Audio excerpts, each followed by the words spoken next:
नमस्कार।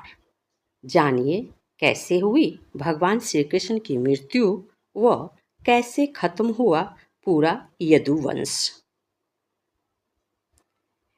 महर्षि वेद व्यास ने महाभारत की कहानी को 18 खंडों में संकलित किया था। युद्ध के पश्चात भी बहुत कुछ ऐसा रह गया जिसके विषय में जानना बहुत जरूरी है। जानिए कैसे हुई भगवान श्री कृष्ण की मृत्यु और यदुवंश का विनाश। 18 दिन चले महाभारत के इस युद्ध में रक्तपात के सिवाय कुछ हासिल नहीं हुआ।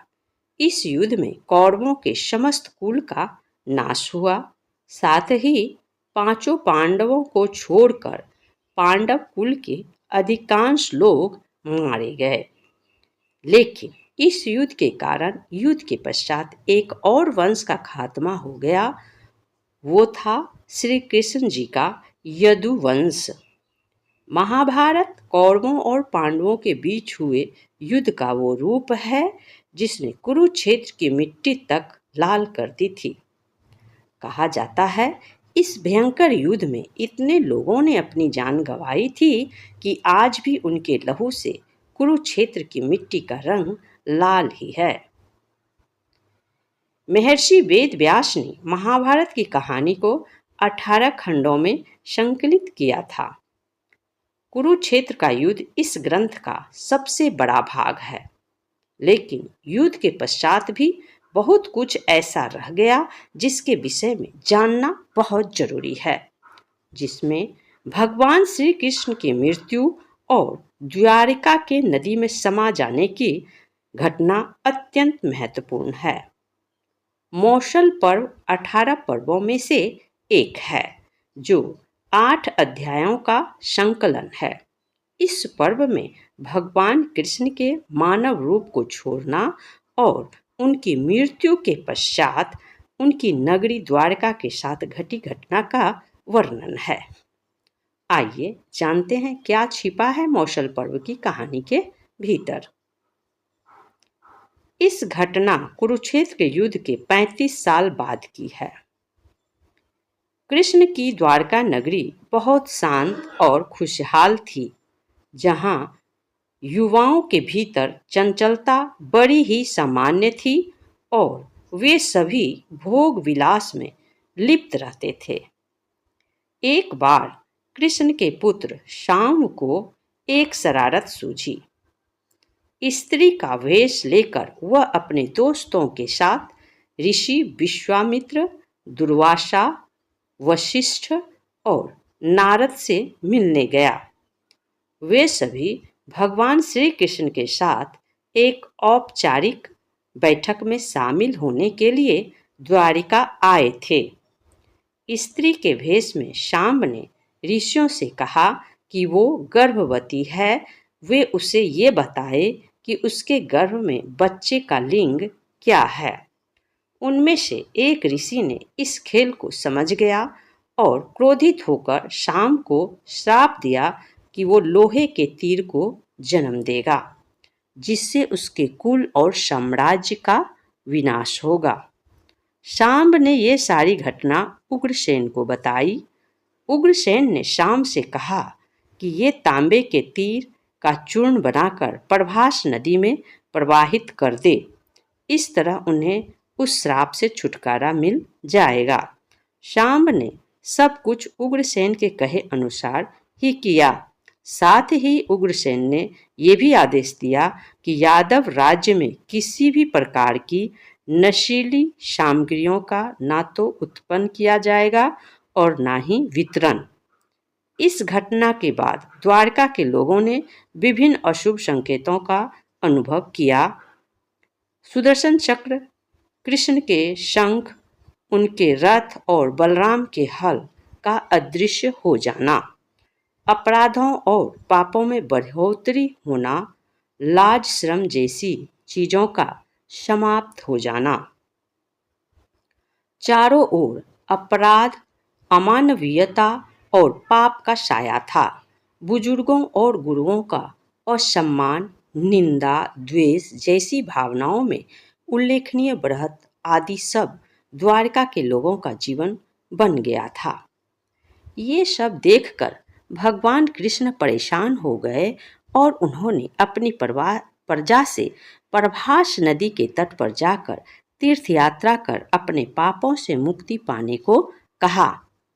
सभी ने ऐसा ही किया, परंतु जब सभी यादव प्रभास नदी के किनारे पहुंचे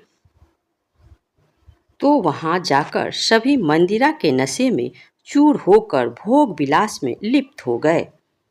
मंदिरा के नशे में चूर सात्याकी कृतवर्मा के पास पहुंचा और अश्वत्थामा को मारने की साजिश रचने और पांडव सेना के सोते हुए सिपाहियों की हत्या करने के लिए उसकी आलोचना करने लगा।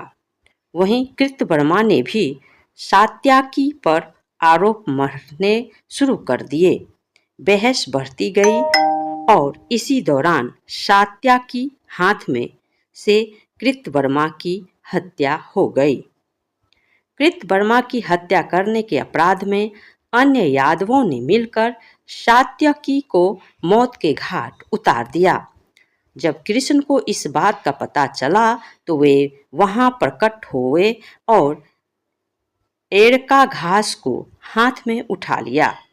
ये घास एक छड़ में परिवर्तित हो गई, जिससे श्री कृष्ण ने दोषियों को सजा दी।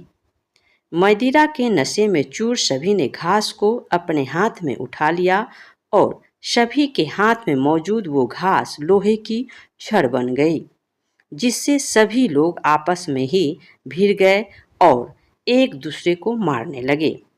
वभ्रु, दारुक और भगवान कृष्ण के अलावा अन्य सभी लोग मारे गए। यदुवंश के नाश के बाद कृष्ण के ज्येष्ठ भाई बलराम समुद्र तट पर बैठ गए और एकाग्रचित होकर परमात्मा में लीन हो गए। इस प्रकार शेष नाग के अवतार बलराम जी ने देह त्यागी और अश्वत्थाम लौट गए। लोहे की छड़ का चूर्ण एक मछली से निगल लिया और वह उसके पेट में जाकर धातु का एक टुकड़ा बन गया। जीरू नामक शिकारी ने उस मछली को पकड़ा और उसके शरीर से निकले धातु के टुकड़े को नुकीला कर तीर का निर्माण किया।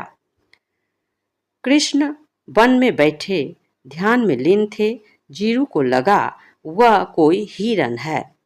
उसने कृष्ण पर तीर चला दिया, जिससे श्री कृष्ण की मृत्यु हो गई। कुछ समय बाद अर्जुन मदद लेकर द्वारका पहुंचे और श्री कृष्ण की मृत्यु की खबर पाकर अत्यंत दुखी हो गए। कृष्ण के जाने के बाद द्वारका में उनकी 16,000 रानियां और कुछ महिलाएं, वृद्ध और बालक ही शेष रह गए। वे सभी इंद्रप्रस्थ के लिए रवाना होने लगे। इसके बाद उस क्षेत्र में सभी देवता और स्वर्ग की अप्सराएं, यक्ष, किन्नर, गंधर्व आदि आए और उन्होंने श्री कृष्ण की आराधना की।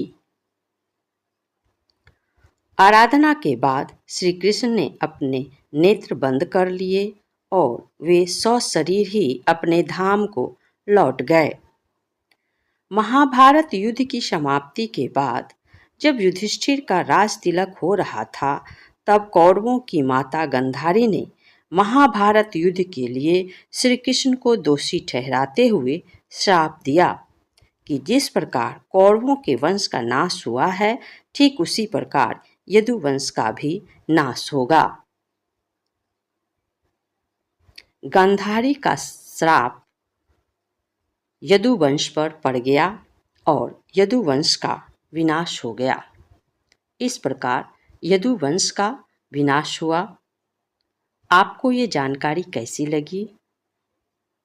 एक कमेंट करके अवश्य बताइएगा।